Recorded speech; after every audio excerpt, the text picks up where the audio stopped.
morning for those of you on closer to the West Coast. Good afternoon to those of you from Central or East Coast, or I think maybe good evening if you're dialing in from Europe, or happy Friday if you're calling in from Australia, perhaps, or it's overnight. But we are so glad you're here. Welcome to conversation about career branding and career transformations. We'll get started in probably 60 seconds here. We'll just let everyone get logged on and settled, and then we will get going. If you are settled in, drop your what city you're dialing in from in the chat. We always like to see who's here with us today. I'm dialing in today from Calgary, Alberta, Canada. We had over 350 people register for this today, which is a great number for the summer. And we're delighted that you've joined us to talk about a really important and timely topic, I think, in our industry. I see an Edmontonian, Dustin. We got some Canadians. I see this. Boston, awesome. Indy. Awesome. If you're joining us for the very first time, throw that in the chat. We'd love to see who is new, because I see lots of new faces that I've never seen before, or new names. I can't see your faces. That would have been creepy. Same thing. Same thing. You know what I mean. Yeah. First time viewer, Evan Babbins, welcome. Thanks for joining us. Evan, Angelina, you made it. welcome. Evan has been a father for 7 days, and I think he's at home rocking his beautiful little boy while dialing in and checking this out. So thanks for being here. Brian, and thanks for being here. Brian Atchison, former ILEA International President. Thanks for being here all the way from Dallas. Ken Christofferson. Hello, Ken. Hi. First time. This is your first one. Ken, where have you been? Where have you been for the last 60 webinars? Although I do know that Ken has been dialing into every Canadian webinar and happy hour and group conversations. So thanks for being here, Ken. Look at all these first timers. Thank you guys for joining us. This is really awesome. Yeah. In a ball in the dark. We got you, Ken. No. We got you. It's gonna be okay. If anyone can make a comeback with this industry, it's you. So I don't think you're alone in that. So. Yeah. Megan Johnston, ILEA International Board of Governor. Thank you so much for being here. Jim Riley's here. Hello, Jim. Oh, awesome. Donna Wing. Awesome. Wonderful. Well, we'll see if the other 200 registrants chose to come be a part of a wicked webinar with maybe some beautiful summer weather outside. But why don't we get started so we can maximize our time together, and we'll just let the rest of the gang dial in. So thank you so much for being here. Welcome to Career Branding for Event Professionals. We're going to have an awesome conversation with and presentation from Jackie Rafter, founder and president of Higher Landing Inc., who's on the screen. We'll introduce Jackie in just a few minutes. But thank you so much to everyone for being here. My name's Lisa Marks. I'm one of your ILEA International Board of Governors. I'm joined today on screen by Alexandra Long from our ILEA headquarters team, as well as Dustin Wessling, one of my fellow Board of Governors, and the ILEA International Secretary and Treasurer, who will join me in moderating a conversation Q&A with Jackie Rafter shortly. First of all, on behalf of the entire international organization and the local chapter that you are either a part of or that you are nearby, we want to say a huge thank you to all of our incredible members. I know that the last 6 months has been enormously challenging, and the fact that you've each chosen to show up for your industry, for your community, and for your cities really means a lot to everyone in this community. So really, honestly, without you as community members, we can't put on incredible content like this. And so really, we owe all of you a huge debt of thanks. So thank you so much for being here. To those of you that are either new to ILEA or you're not yet a member, no problem. We welcome you with open arms. And I'd encourage you to reach out to your local chapter leadership. Google ILEAHub.com and find the chapter closest to you. The chapter would love to hear from you. So we look forward to hearing from you soon, and we look forward to seeing you on the next set of webinars. Thank you also to our amazing virtual content partners at Giants Enterprises. Today's ILEA keynote and all ILEA keynotes and forums are in partnership with Giants Enterprises. They've come on board as a sponsor for our entire webinar series, and we could not do it without them. This partnership really does enable us as ILEA International to ensure we bring you, the industry patrons, relevant, rich, useful content to put in your arsenal as we all work together to rebuild this industry individually and collectively. So huge thanks to the Giants. Giants Enterprises is dedicated to the curation and development of new ventures complementary to the San Francisco Giants franchise by delivering larger than life experiences to millions at Oracle Park and beyond. When we are all able to travel freely again, I encourage you to go ask for a site visit at Oracle Park. It's an incredible event venue and of course also an amazing baseball stadium. Giants Enterprises creates memorable events abundant with excitement and engagement both virtually and in person for their varied partners as well as local and international visitors, which we will one day be able to be again. Positioned at the intersection of sports, entertainment, meetings, events, tourism, and hospitality. Giants Enterprises provides the rare combination of people, experiences, and platforms necessary to create giant impressions. Thank you so much to our friends at Giant Enterprises. Before we get started with today's presentation from Jackie, I'd like to just share our next upcoming webinar on Monday, squeaking one more in August. So we'll just flip forward, Alex, a couple slides.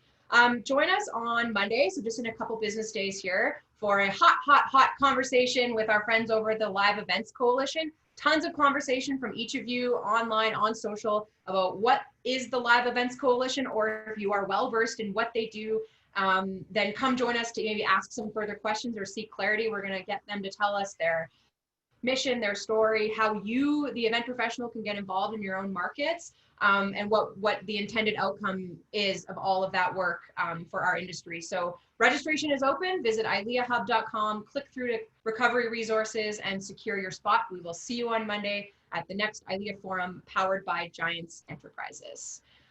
All right, that's an exciting one, but let's quickly talk about some logistics, because if some of you are new to ILEA webinars, you're probably not new to Zoom because it's been a Zoom-full last 6 months. But nonetheless, let's just rip through this quickly. Chat box, as you have been engaging with so far, is a great spot to share comments or share any thoughts. We will ask, though, if you have any questions for Jackie or for ILEA International specifically, drop them into the Q&A box, which should be another button on the bottom of your Zoom screen. So ask very succinct and specific questions that you want Jackie to answer, and Dustin and I will field all of those.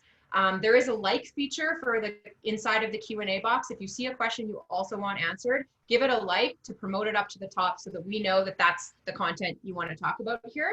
And then, yes, I see the question just came in, and yes, this session is being recorded. I think you can ask your questions anonymously if that's how you choose to ask them, no problem. That should be an easy button in there to find somewhere, but certainly this session's recorded. And as always, we are sharing this content inside of our member community. The recording should be up within the next 24 to 48 hours. And all of that in before the first 10 minutes are up, which was my goal. So it is my pleasure now to just let us roll up our sleeves and get into some amazing content. So Jackie Rafter, a new contact and colleague of mine. I'm so excited to be here introducing you. Thank you so much on behalf of the community for giving us your time and your expertise here.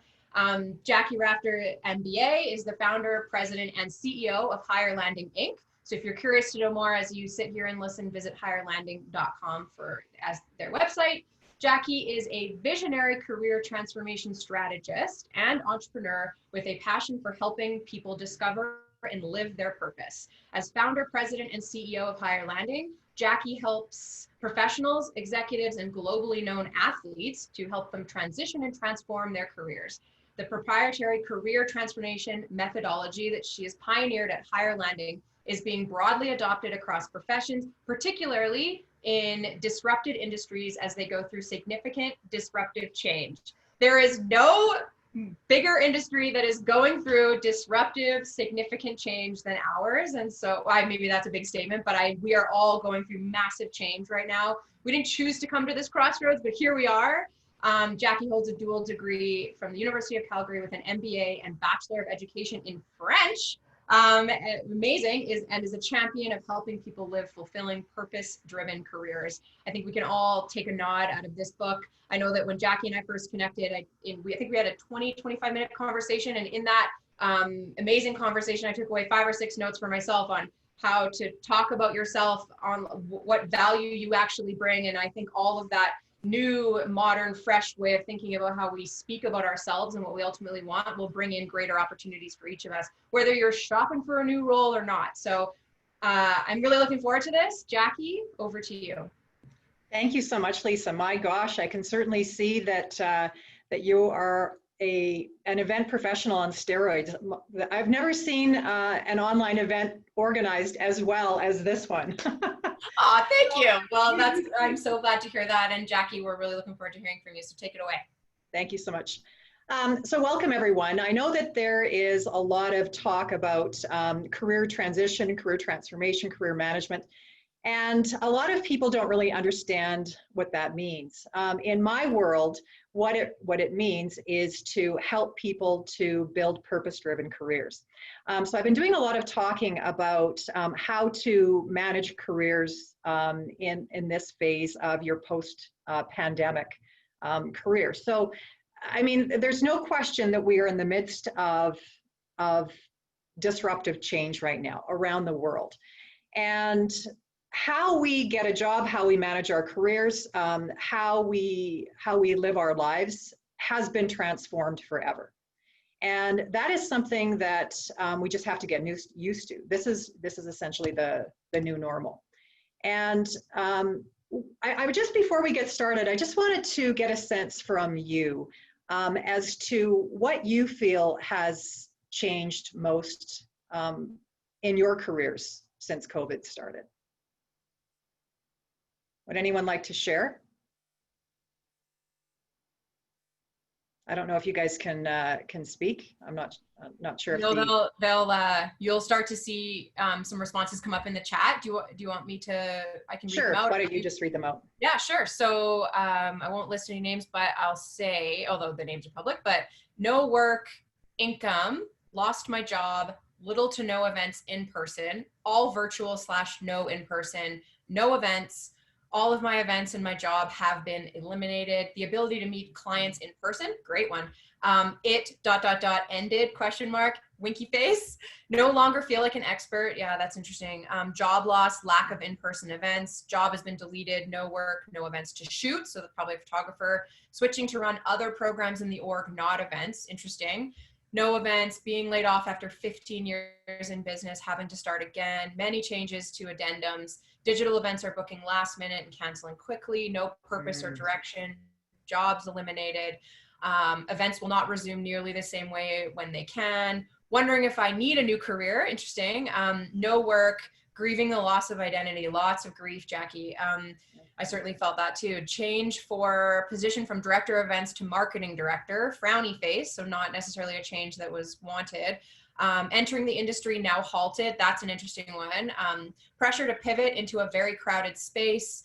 Able to be more present. Feels like maybe a positive win out of this. Worried I will be laid off at any time and not sure how to be an expert in a virtual world that I'm not familiar with. Postponements to 2021. Missing my purpose. Zoom burnout. Totally get it. Missing the in-person connections with our event industry nationally, locally, and internationally. That's a big one. Micro events and zoo-wide events only, maybe a zoo professional. Looking at more lateral moves into program or project management, having to pivot and learn new tech platforms for virtual events. Seniority and experience didn't matter in some job cuts. Data to support events and needs to meet business objectives. What are we qualified to do if not in the event world? Great question. Learning to flow, hoping for the best, planning for the worst, looking for other industries. New policy creation, legal talk, client management with multiple clients. The unknown, should I wait for it to come back or move on? What else are we qualified to do? ? Knowing we won't get, one last one, knowing we won't be going back to the same world of events industry that we left when everything paused. Right. Okay. Thank you so much, Lisa. Wow. So your industry is not immune to what's happening in the world, but nor are a lot of other industries. So I am based in Calgary, Alberta, Canada, in the midst of the, this is a very energy-based city. And I've seen thousands of energy professionals lose their jobs over the past say 5 years. So when we kind of look at the big picture over the past 5 years, and I know in different parts of North America, the pain points slightly differ, whether they are economic, personal, social, geopolitical, what have you.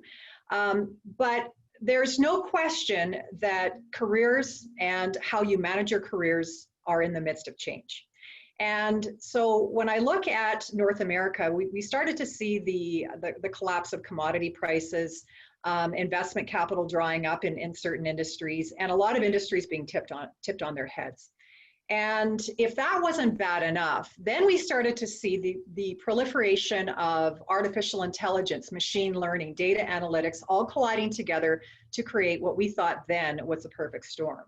But now, enter 2020, and we're living in the midst of a pandemic. Who would have ever thought? So a lot of people feel that they've been hit by a bus, and their careers have been impacted exponentially. So the one thing that I want to tell you is that there is a future after change, and it can actually be better. But hope is not a strategy. So if any of you are just crossing your fingers, hoping that your old job is going to come back, it may, but even if your job does come back, it's going to look very different. So when we look at the big picture, we've seen 2 years of digital transformation occur in 2 months. Businesses all over the planet have been forced to automate at record speed, and we have seen, and we're living in, unprecedented job market security. Some of our jobs have become redundant. A lot of people are working part-time, they're working on reduced hours, they've just given up. And so I'm going to take you through a process today that might give you a little bit of direction going forward with respect to managing your own careers. So when we look at how job search has changed, specifically because of COVID, it's becoming far more competitive. And the reality is that you can no longer rely on your hard skills. And I know that a lot of you here have tremendous event management skills, but are they in demand right now? And on top of it, the few jobs that are available and in demand are becoming very competitive. So they're becoming fewer of them. So unless you are at the top 10% of your game, you are not going to probably get back to work in doing what you were doing. So unprecedented levels of uncertainty requires that you lean on those things that are more stable. And the fact is, the only thing that is stable is your value. And so in 2020 and going forward, the one thing that has changed tremendously has been the fact that you have to understand your value and take that to market. You can no longer take your hard skills to market. And that is because it is far too competitive. So I'm going to take you through a little bit of an exercise to help you figure out what that is. It's interesting. I've been doing this work now for several years. And the one thing that I find really smart people struggle with is trying to identify their value. And that's because they've never had to look at themselves that way. They've said, okay, well, listen, I'm a marketing professional, I'm an events professional, I'm an engineer, I'm an accountant, whatever. And then they take those things to work, to market. You can no longer take those skills. I don't care. The market doesn't care what a great pedigree you have, how many years of experience you've got, where you worked, all the fancy jobs that you have. You have to be able to translate that into value and be able to articulate how will someone's life be different with you in it. What is your secret sauce? What is the one thing that makes you stand out in your industry? So the process we take people through is very much like peeling back the layers of an onion. And getting to your value is not necessarily an easy thing, but it's extremely rewarding. Probably one of the most important gifts you can give yourself, especially now in this time of change. So in terms of the job market, we're seeing a lot more diversification. People are, I'm just trying to fiddle with my screen here. Give me 1 second. My mouse doesn't seem to be wanting to work. Give me 1 second. Sorry, guys. No problem. Maybe try your forward button. No, I've got it. It's okay. Thank you. So when you look at how work is going to change post-COVID, industries that are relying on the physical presence of people are going to take longer to recover. So that includes your industry. So the arts, entertainment, live events, hospitality. I was speaking to a friend of mine who's an executive with the local professional hockey team here called the Calgary Flames. And he's really nervous because he's saying that unless they can get live audiences back into the arena, they might not survive. So they are not immune, just like a lot of industries are not immune. So we just have to do things differently. Jobs that you can't outsource to a machine are going to grow. So we're talking about service jobs, anything creative or highly technical. Service orientation and collaboration, of course, is going to rise in importance. And the reality right now, and this is actually a really exciting time because we can no longer solve problems alone anymore. Technology has changed things at such rapid speed. And the way we do things is changing so rapidly that there's no way that any one person is going to find the answer to a problem. We have to be able to work together. So one of the things that we have to understand is about the importance of actively looking for ways to help other people. So ask yourself, what have you done to help someone today, this week, last month? And so this is something that will actually make you feel better and help you manage your career because it's going to illustrate your value. So there's a fellow, I don't know if any of you guys are familiar with him. I just love him. He is a marketing professor from NYU. His name is Scott Galloway. And he talks a lot. He's one of the, if anybody's interested in kind of future trends with respect to work throughout North America, please watch his, watch some of his videos because I think he's a real thought leader in that regard. I know I get a lot of my material from him. But one of the two industries that he's saying COVID most is higher education, and that's because technology is increasing enrollment. Zoom is replacing live classes. You're going to see a lot more shorter-term programs and more online education. So there's also going to be a mass resurgence in telehealth and healthcare. We've already started to see that. The other thing is that companies now are more open to new ideas, and that is the case coming out of any kind of recession. So something to remember is that coming out of a recession, like right now, is one of the best times to start a business. So when we look at some of the most successful businesses in the world, I'm just thinking Instagram and Uber off the top of my head, they were started in a recession. So the opportunity for you is that there are going to be more online event job opportunities. So my advice to you is to start getting used to technology. Every industry is in the midst of disruption. When I look at my business, we had an office in downtown Calgary at 4,000 square feet, and people were coming to us face-to-face, in person, and that's how we taught, the old-fashioned way. And when COVID hit, we had to turn on a dime. We had to innovate. Our business was disrupted. Our lives were disrupted. Our brains were hurting because we had to learn all of this new technology, and we had to learn it in the span of about 2 weeks. And otherwise, our livelihoods were at risk because it was illegal in our case to have anybody come into our facility for education purposes. So we had to pivot.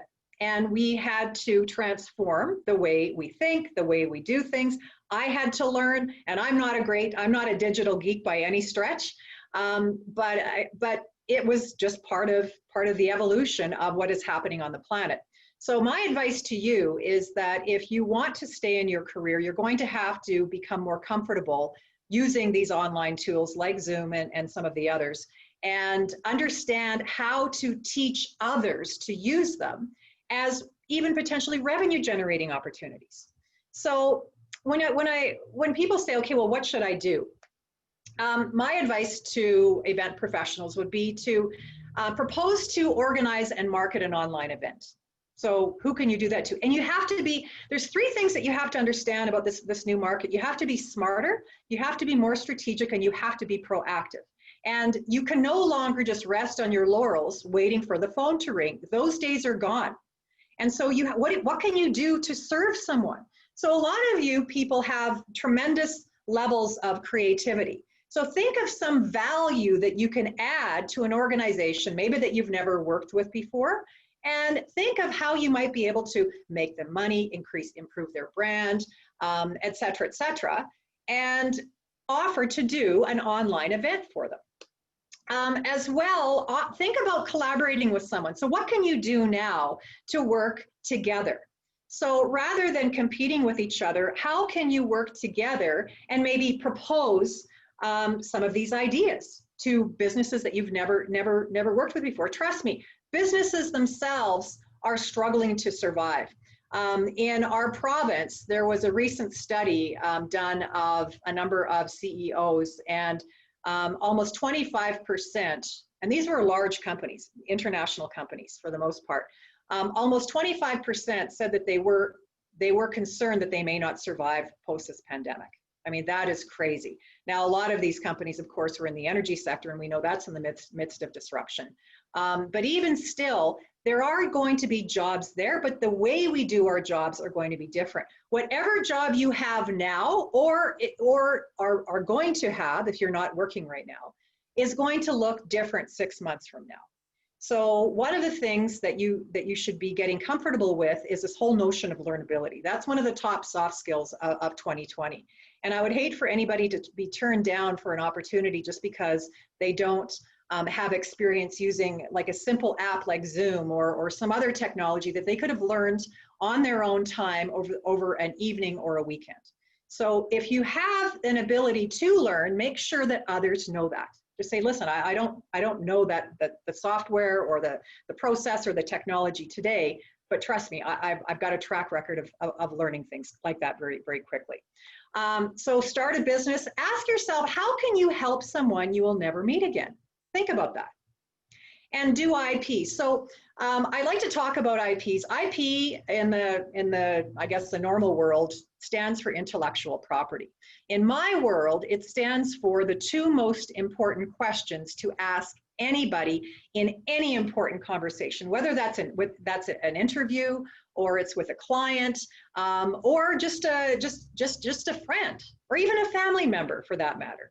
And I stands for what's important to you, and P stands for what are your pain points. And there is no way that you are going to effectively be able to help somebody unless you know what their pain points are and the pain points that are important to them today. Not 6 months or a year down the road, because things could change on a dime, just like they did with a pandemic. The IPs of a lot of organizations today are very different than they were pre-pandemic. So this is why it's so important. So if you want to go out and meet with people and network, my advice is to go out and do IPs with them. You're going to make people feel good because you're going to get them talking about themselves. So if any of you are in job search mode or are thinking about a pivot, make sure that before you go to those interviews, you start thinking about someone's IP. And before you open your mouth, starting to sell yourself and say how grand and wonderful and terrific you are, and you've got all these event management skills and you're the best and blah, blah, blah. I don't care about that. You have to know your audience first. So effective career management is about knowing somebody's pain point and a pain point that is important to them today, and then solving it. And if you can't solve it, move on. Or maybe recommend somebody else that you think could help, because it's all about providing value. So you are more than your skills. That's one thing that we all have to get our heads around. And what that means is understanding who you are beyond your skills. So who are you? What value do you bring to a client or to an employer? And what is really important to know is that your value is the only constant. So I can't emphasize enough the importance of understanding what your value is. So your value is being able to explain to somebody how someone's life or someone's company is going to be different with you in it. And if you don't know, how in the heck is anyone else? And there's no way people are going to be able to help you or refer you or hire you unless they do know what your value is. Clients today want to hire people who know who they are and, more importantly, who they are not. And they also are hiring for value. They're no longer hiring for skills. So when you think about your value being constant, it is something that nobody will ever take away from you. It stays with you for life. A job or a client can be ripped away from you in a heartbeat. Knowing your value stays with you forever. So my advice to you is invest some time in figuring out what that value is. And this is one of the things that we emphasize in our program. So a lot of our clients complain, well, I want to make more money or whatever, I don't like my job. So what I tell them is I said, you know what, the only way to make more money, and if you want to make more money, create value that money will pay for. So what does that mean to you? So what is your value? Are you somebody that's got a gift for making me look good? Are you going to let me sleep at night? Are you going to make me money? One of my very good friends is a senior event professional. She's been doing this forever. She's never been unemployed. For all of the ups and downs in the economy, she has had a job consistently. And she's a contractor. She works for herself. And her secret sauce, what I've realized, is that wherever she goes, whatever event she is hired to manage or to develop, her secret sauce is having the ability to expand the number of attendees, the people that will attend the event, whether it's paid or not. And she has made her clients more money through her events because she just has this gift. She's got this gift of getting into the hearts and the minds of her audience. I don't know how she does it. I wish I had that gift. But that is part of what her secret sauce is. So when she's going to market herself, she just says, listen, I know how to make you, either I can make you look good or I can make you money. I can generate revenue for you. And that's because she is so clear on what her value is. So your value is somewhat intertwined with your brand. And your brand is really getting to the core of your, what I call your career DNA. And it starts with asking the question, okay, well, who am I? And, you know, we all like to laugh at this guy. And, you know, Mr. Trump has got a very distinct brand. A lot of people don't like him, but he's got a very impactful brand. And his brand got him elected to the most important position in government in probably the world. So we'll talk a little bit about him. One of the things that I want to encourage you to do is to connect your head to your heart. There's nobody successful in the world that doesn't make this journey. And I'm not going to say that it's an easy one, but it's the one thing that only you can give yourself permission to do. And it means to be authentic with yourself, be real, and ask yourself, what is it that I really love to do and why? What is it that makes my heart sing? What is it that gets me excited to jump out of bed? And if it is an event, ask yourself, what specifically is it about putting together a rock star event that makes me feel on fire? It makes me feel alive. What is that? And ask yourself why again and why again. And this is the secret to impactful career branding. One of the things that I like to tell our clients too is own your weirdness. So what that means is never making apologies for who you are. We had a client in our program not too long ago. He was an engineer from Mexico City. And he had been working in this country for about 10 years, but he hadn't worked. I mean, he was out of work for, gosh, about a year and a half. And one of the things that he said to me, I said, I couldn't understand, like, what's going on with you, Sergio? And he said, well, nobody wants to hire a Mexican. And I said, what are you talking about? And so what it turned out in his case was that he was trying to sanitize himself from being a Mexican because he was embarrassed. And he was thinking that nobody was going to hire him if they knew where he was from. And I said, you know what, Sergio? I said, that is absolutely ridiculous. You can't change. Why would you want to worry about things that you can't change? And, you know, he said, well, it's still true. You know, nobody wants to hire somebody like me. And so what it was he was trying to fake it that he was a non-Mexican.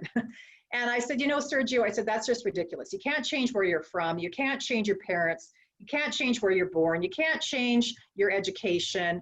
You can't change the color of your skin.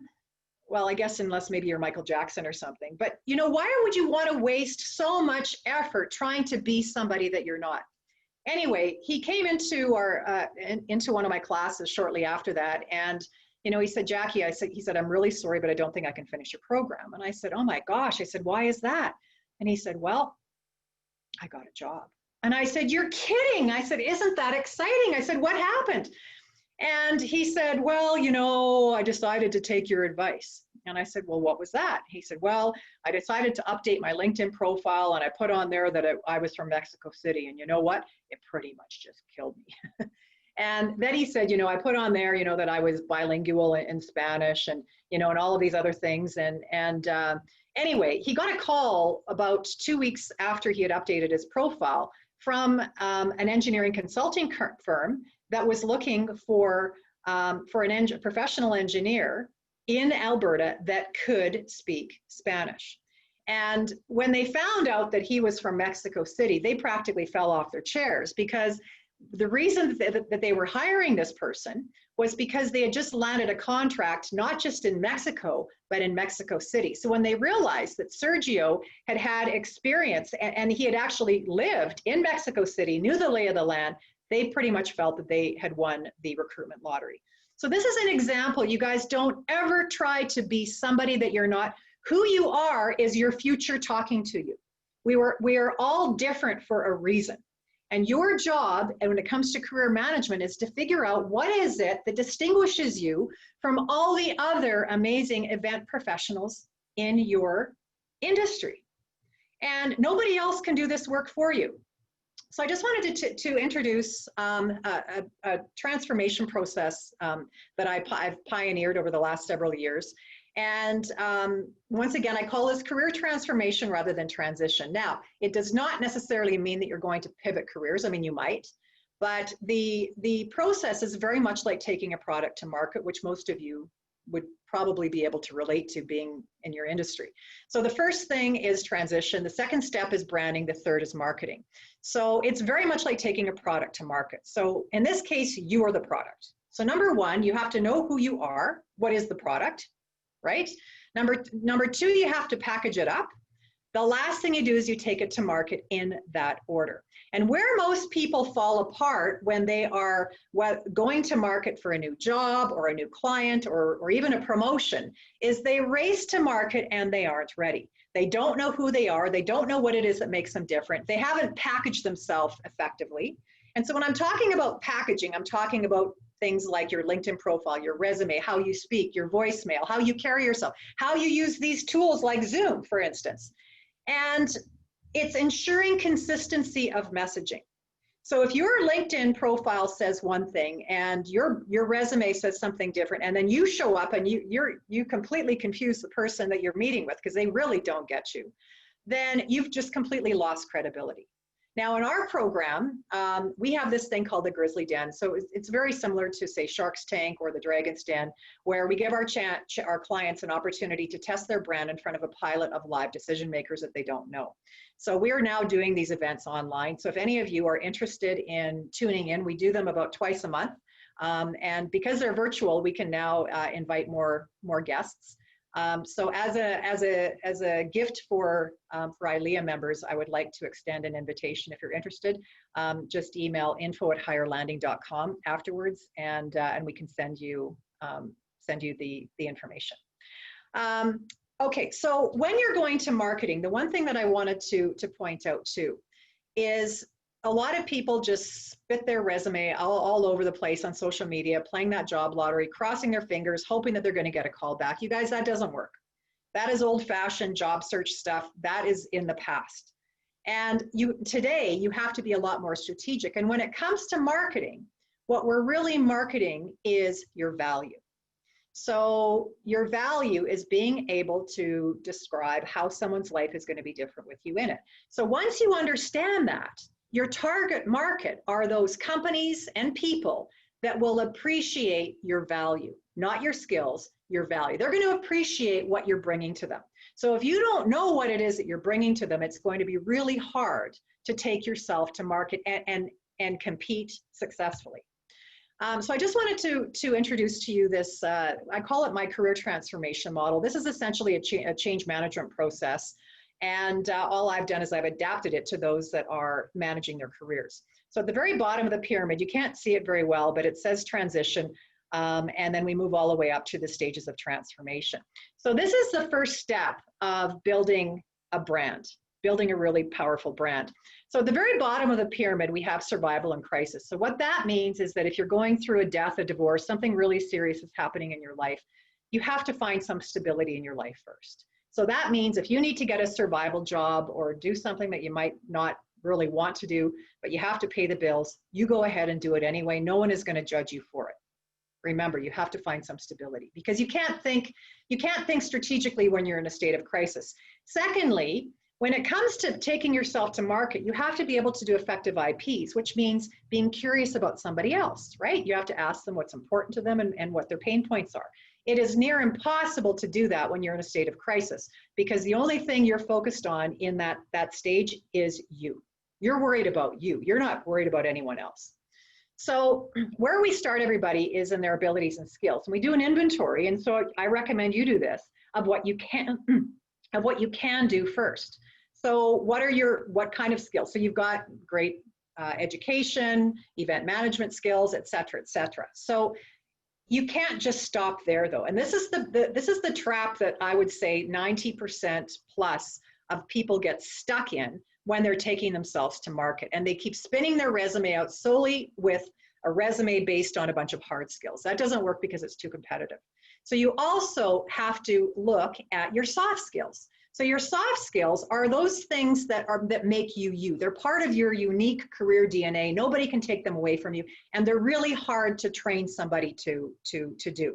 So we're talking about things like your personality, right? Your ability to collaborate, your ability to make people feel good, your ability to make people laugh. Those are skills that are really important to know about yourself. So for instance, people say, okay, well, why is it important that people know that I've got a sense of humor? Well, I've had a number of recruiting firms in my life, and I have yet to see anybody who has got a really good sense of humor, for instance, that isn't really smart. So already you're demonstrating value, right? And if you've got an ability to make people laugh, you're going to increase engagement wherever you go, whether that's at an event or within an organization. So then the next step is the first step where you start the process of connecting your head to your heart. And this is where we look at your interest and your passion. So what are those things that you really love to do? What is it that gets you excited to jump out of bed in the morning? What is it that gets you to lose track of time? And just because you love gardening, say, it's not that we're going to say, okay, well, maybe you should go and work at a garden center. It's got nothing to do with that. It's understanding the why behind it. So to give you an example, a lot of people don't like this passion thing, and we work with a lot of technical people that live very much on the left side of their brains. And one of them came to our program recently, and he was really bent out of shape. He had just lost his job. He had been there over 10 years, and he had a real chip on his shoulder when he came into the program. And I thought, okay, he's still hurting. So I was trying to take him up this pyramid, and I said, okay, Jim. I said, what are you really passionate about? And he said, oh, I hate that word.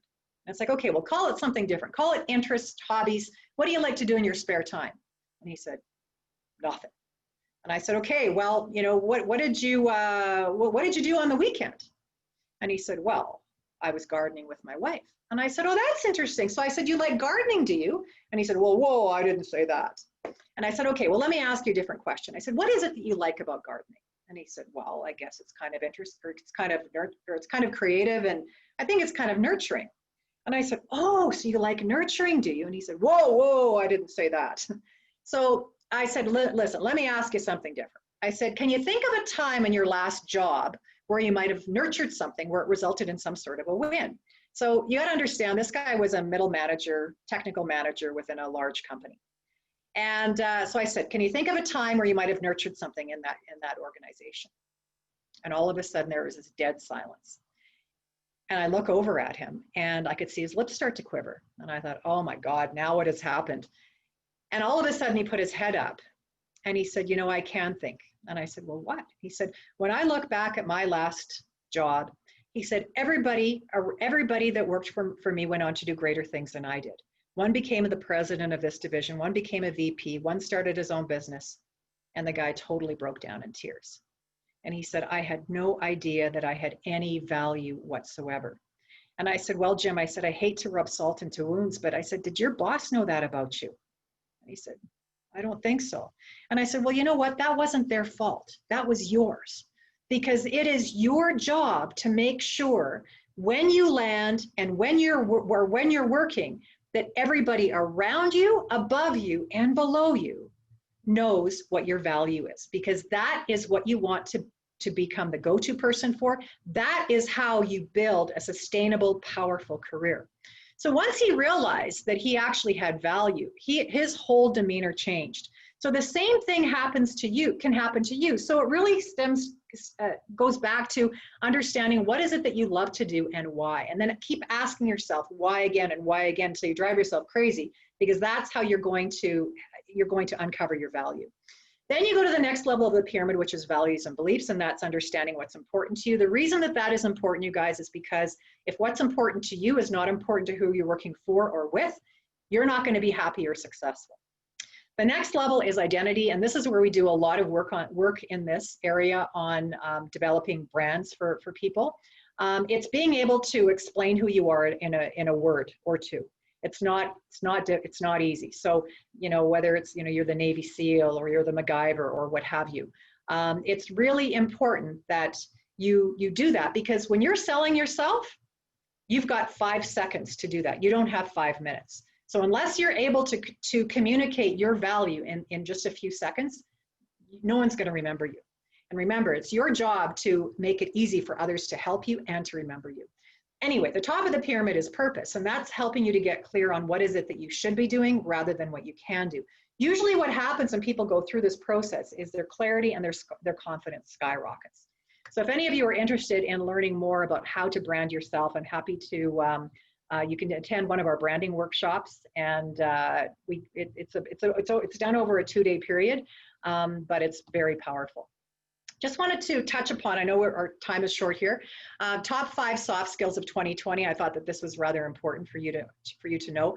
Creativity, collaboration, learnability, multicultural awareness, and social skills or social perceptiveness.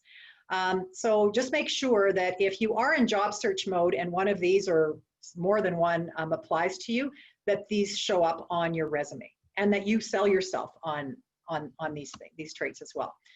Finally, when we look at high-level trends of the future of work in 2020, we're in a time right now, you guys, you have to assume control for your own career management, because nobody is going to do it for you. You're going to be rewarded for the value you bring versus how loyal you were in your last job. Not that that doesn't matter, but I'm going to hire you for what you're going to do for me, not how many years you served at your last, you did for somebody else, right? That's for them. I want to know what you're going to do for me. So career security then is also replacing job security. So this is a new trend. The only way to have career security, though, is to understand your value or your brand or your secret sauce, as I call it, because that is something nobody will ever take away from you. A job will be ripped away from you in a second. Knowing your value stays with you for life. That's why it's so important that you invest some time in figuring out what that is and be able to explain that to somebody in 5 seconds. We're also seeing a lot more discontinuous career paths, more people working on contract, freelancing, solopreneurs. No, there are no more jobs for life, let's face it. Innovation is also replacing a lot more jobs, and you have to be able to demonstrate learnability and your soft skills. You might get an interview for a hard skill, but you're going to be hired for a soft one. And this is probably one of the best times in history to create your own job. In our Grizzly Den, so if you're interested in learning more about it, you can go onto our website and look at the Grizzly Den tabs. I think there are a few videos there so you can see what they're like. A lot of our Grizzlies have actually hired our clients. And usually when they do, they're for jobs that don't exist, because the person has done such a great job of explaining what their value is, they have a job created for them.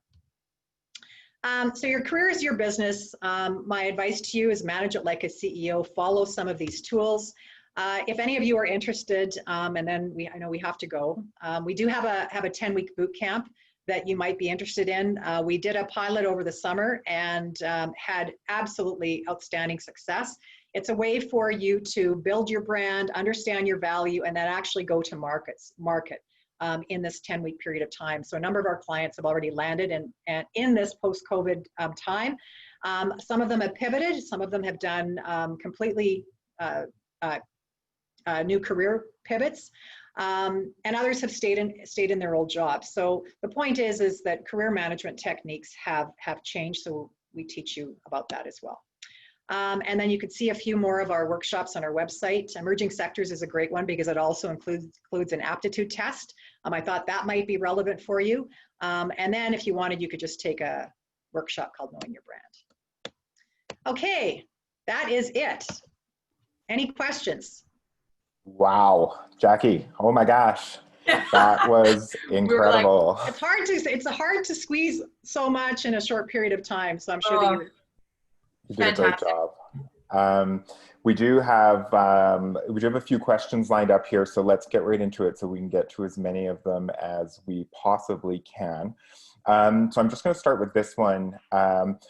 How can you know people's pain points if it's a net new conversation or contact? You gotta practice. So in our workshops, we practice with each other. So understanding someone's pain points, it's just like, okay, Dustin, we've never met. So what's happening? Let's just you and I do one. So sure. What's happening, Dustin? Well, I'm enjoying my first summer off in my entire working career. There is a lot of pain in my business right now and a lot of pain in my industry. I'm trying to be as optimistic as I possibly can. So what would you say is keeping you up at night mostly then? Money. Money. So do you have any revenue sources coming in right now? Very, very little. I have a fraction of what I would usually have. And so on a scale of 1 to 10, getting back to work, say next month, how important would that be for you? Based on reality, I would say it's a 10 for sure, but I'm also aware that that's not the reality. Okay, so you would say it's vitally important to you 100%. Right now then. So all of your efforts should be going in there. Okay, well, you're gonna have to attend our boot camp first of all. Just kidding. I will, I'm in. So you guys, doing an IP can just be, expressing curiosity. So curiosity is a key part of doing an IP, but curiosity is 50% about asking the right questions and 50% about actually caring about the answer. So there, what are your priorities over the next few months? What does success look like to you? And honestly, the best way to start an IP, what's happening? How are you? Great way to start. I could go on and on, but yeah, no, that's great. No, it totally makes sense. No, it is wonderful. I think we're all, we need to, as event professionals, and I think every industry is going through this, we need to get out of the trap of the moaning and groaning, and we need to dig a little bit deeper into our conversations. And so I think that is really wonderful, because I think we're all giving the same answers to questions like that. And there is, an expectation that should be the answer that you're giving. So yeah. I really love that. When people are going to market or looking for a job, they get confused and they go into it with this mindset of desperation. Oh my God, what is going to happen if I don't get this job? That comes through. That is very transparent, rather than just going into it. So I call that a job seeker's mentality. Oh my God, it's all about me. I have to get this job or else my wife's going to shoot me or whatever. And that's the wrong approach to take. So there's a lot of psychology in this. Rather than do that, go into any meeting, whether it's an interview or a coffee conversation or whatever, just with the curiosity of wondering, hey, listen, I just want to know if I can help you. So Dustin, tell me what's going on? What's happening?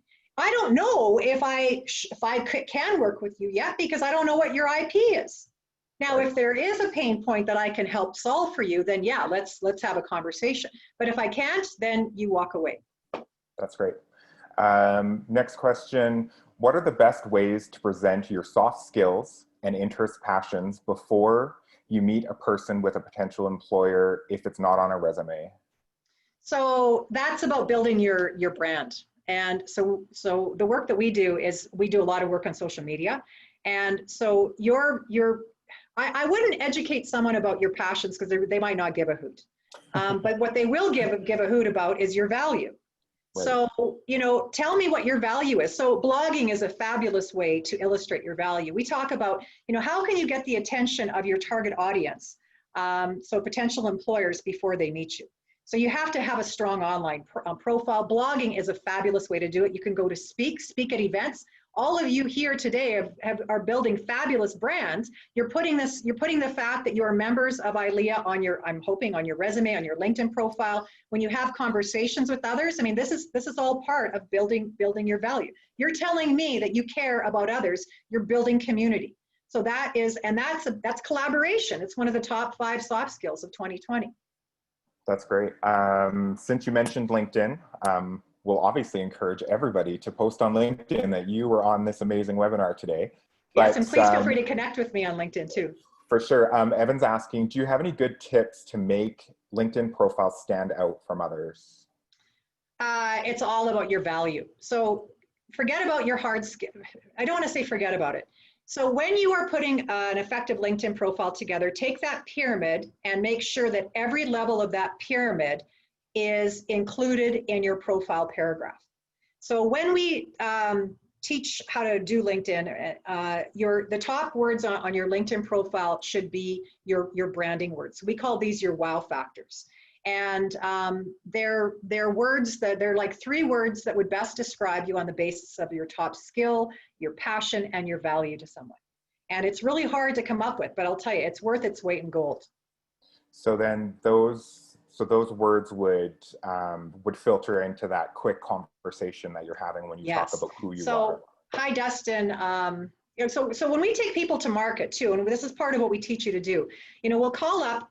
So we help you to identify a target market of decision makers, and then we'll either connect with them on LinkedIn or we'll call them up and we'll say, you know, hi, Dustin. We've never met, but I've got somebody that I think you really need to meet. And you say, well, who's that? And I said, well, he's the Navy SEAL. Yeah, he's a professional events person or whatever, but I call him the Navy SEAL. Honest to God, you have got to meet him. You've never seen somebody as daring and as smart and as accurate and as precise and as courageous as this. This guy does events better than anyone I have ever seen. Done. Hired. I love him. Want to meet him? Yeah, you're offering up a Navy SEAL. I'm not tearing that down. That's great. I love that. I'm not sure how to break into this one, but I'm going to ask it anyways. Can you speak to age? I am 60 years old. So there is, once again, I don't care how old or how young you are, it's about your value. There's value that somebody at that age has that somebody at 20 does not. And so if you make age an issue, it's going to be an issue. So you shouldn't be leading with it. Once again, it keeps going back to your value. So, you know, what do you have a great track record of doing? How will my life be different if I hire you? And it's probably going to be different if I hire you versus somebody at 20. You know, what are you going to do? Can you mentor people? Are you going to, you know, create a sustainable workforce? What are those things that you're going to do for me? That's wonderful. Love that. Paula, I'm just going to ask you to throw up the slide that has the soft skills for 2020 again. Sure. And then I'm going to ask you another question. There you go. Great. Here we go. This is a great question because I think these words are going to come up a lot in our community. It's creativity, collaboration, learnability, multicultural awareness, social skills, and perceptiveness. Are those good? Like, is that the kind of words that we're looking for?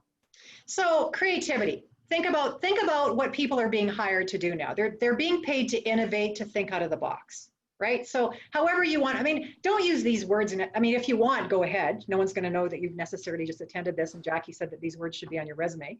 But you know, what kind of creativity? Creativity comes in different shapes and colors, right? So do you have an ability to think out of the box? Are you a drawer, right? Are you artistic? Collaboration, the ability to work together. I mean, you guys are all collaborating now. You've collaborated with ILEA to develop a community of hundreds, if not thousands, of people, right?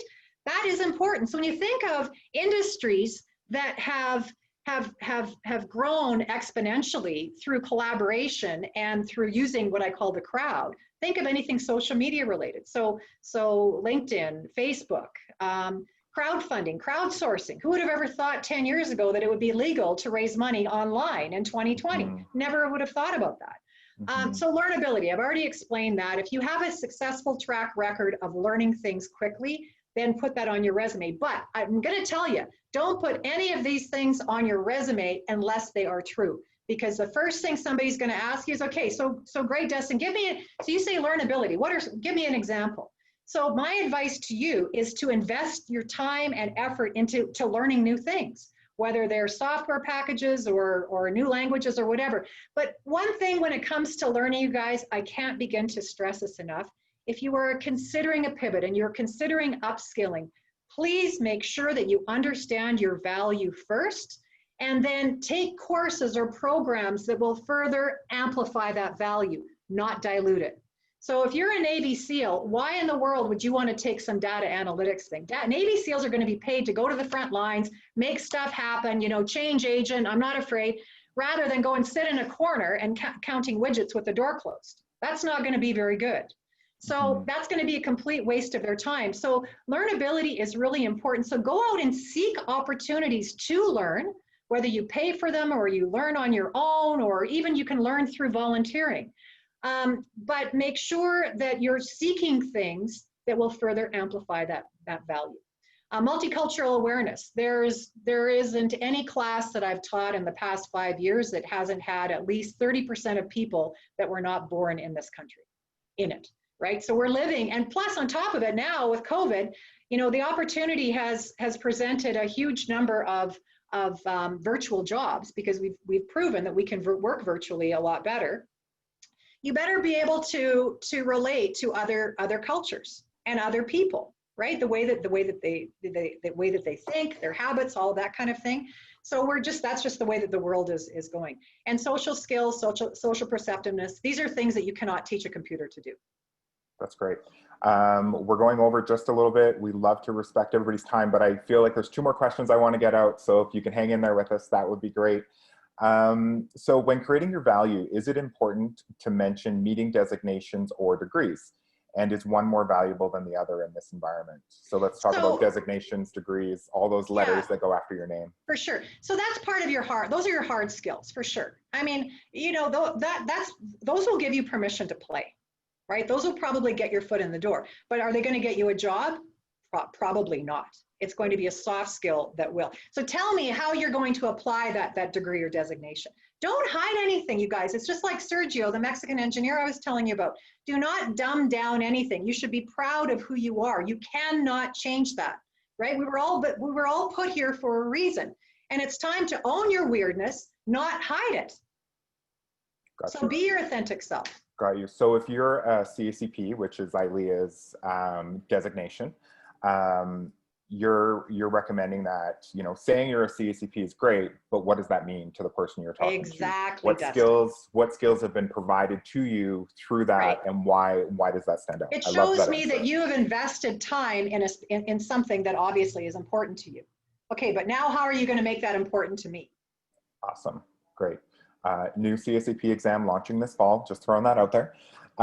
One final question for you. Do you recommend taking assessments like Gallup, Strengthsfinder, DISC, or Myers-Briggs? Yeah, so, with any assessment, don't give all your power away to it. You have to take those assessments with a grain of salt. Yes, they might give you further ammunition to build your brand. So we've used Strengthsfinder. Sometimes a Strengthsfinder will help you understand your strengths, right? So what is it that you're really naturally gifted for? But is that going to get you a job? No. What are you going to do with it? Mm-hmm. So it might say, okay, well, one of my strengths is collaborate or creativity. Okay, I know that. But what are you going to do for me? Okay, well, I'm going to solve your problems better than anyone else because I've got this ability to think out of the box. I can solve the impossible because of my ability my creative ability. That is amazing. We're going to wrap it right there, Jackie. Thank you so much for all of this. I don't think I've ever seen so much activity and chat in the chat box and LinkedIn posts, and my phone's blowing up with lots of colleagues that have taken a lot out of this. So we really appreciate all of this, the thoughtfulness and the energy you brought to this, which is incredible. I'm actually feeling quite fired up. So thank you for that. A big thank you to Giants Enterprises for always supporting us and supporting this webinar and so many more. Don't forget about our webinar on Monday with the Live Events Coalition. It's going to be an amazing conversation. We're really excited about it. Huge thank you to our ILEA team for always taking care of us and making sure these things run smoothly. We went over a little bit. You know, we love to respect your time, so thank you for hanging in there with us. We will make sure that all the resources that were mentioned get out to you in the next couple days. Big thank you to my partner in crime, Lisa, for organizing this, and we hope everybody has a wonderful, wonderful rest of their day and weekend. Take care, everybody. Thanks, Jackie. Really. Bye-bye. Thank you you so all. much. It's been an honor. Bye, everyone.